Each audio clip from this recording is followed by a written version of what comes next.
മലയാളത്തിലൊരു മഹാനായ നടന്റെ മകനൊരു dubbing artist ഉണ്ട്. ഔദ്യോഗികമല്ലാതെ 2 ഭാര്യയെ കെട്ടിയ ആളാണ്.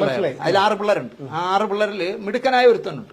അവനെയൊക്കെ തഴഞ്ഞിട്ട് ഇപ്പൊ യവനാണ് ഈ നടന്റെ മൊത്തം പിതൃത്വം ഏറ്റെടുത്തിരിക്കുന്നത്.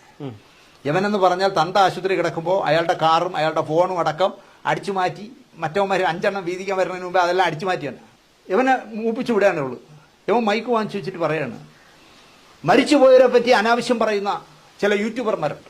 അതിൽ ചിലർ ഇവിടെ ഇരിപ്പുണ്ട്. ഞാൻ ഇവന്റെ 3ാമതിരിക്കുകയാണ്. ഇതിന്റെ പേരിൽ ഒരു നടപടി എടുക്കണം. പക്ഷേ സജി ചെറിയാൻ അത് പുല്ല് വില പോലും കൊടുത്തില്ല.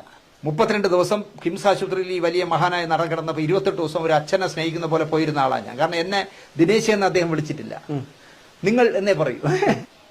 അന്ന് വൈകുന്നേരം 10 ലക്ഷം രൂപ കിംസിൽ കെട്ടിവെക്കണം. ഇവ എന്നോട് ചോദിക്കുകയാണ്, എന്ത് ചെയ്യും? അവൻ നിന്റെ ഇല്ലേ കാശ്? ഇഷ്ടംപോലെ ഉണ്ടാക്കുന്നുണ്ടല്ലോ. ഇല്ലേ?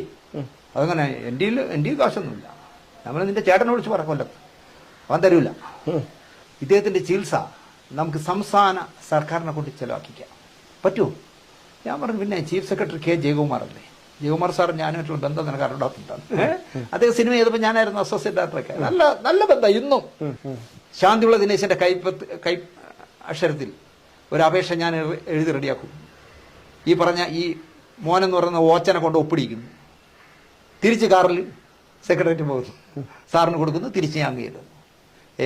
മുഴുവൻ ചെലവും, അതായത് വേണമെങ്കിൽ ബെല്ലൂരിലേക്ക് ഹെലികോപ്റ്ററിൽ കൊണ്ടുപോകാനുള്ള ചെലവടക്കം ചെയ്യാമെന്ന് പറയുന്നു.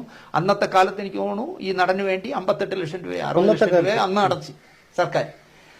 എന്നെ പറ്റിയാണ് ഈ അലവലാതി ചെറുക്കം പറയണത്.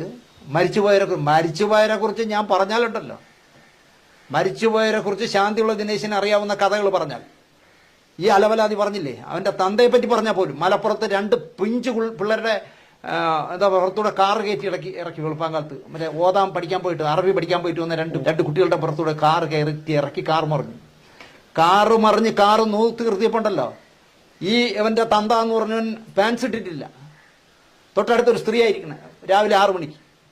ഞാനിതൊക്കെ പൊട്ടിച്ചാലുണ്ടല്ലോ ഇവനൊക്കെ തലയും കൊണ്ടിട്ട് ഈ കേരളം വിട്ട് പോകേണ്ടി വരും. എന്നിട്ട് ആ കുട്ടികളെ കാണാൻ അവസാനമായിട്ട് ചെല്ലട്ടോ എന്ന് വിളിച്ചു വെച്ചോ പറഞ്ഞു, വന്നാൽ അവന്റെ ചെകിട്ടത്തടിക്കുമെന്ന് ആ കുട്ടികളുടെ അമ്മ പറഞ്ഞു.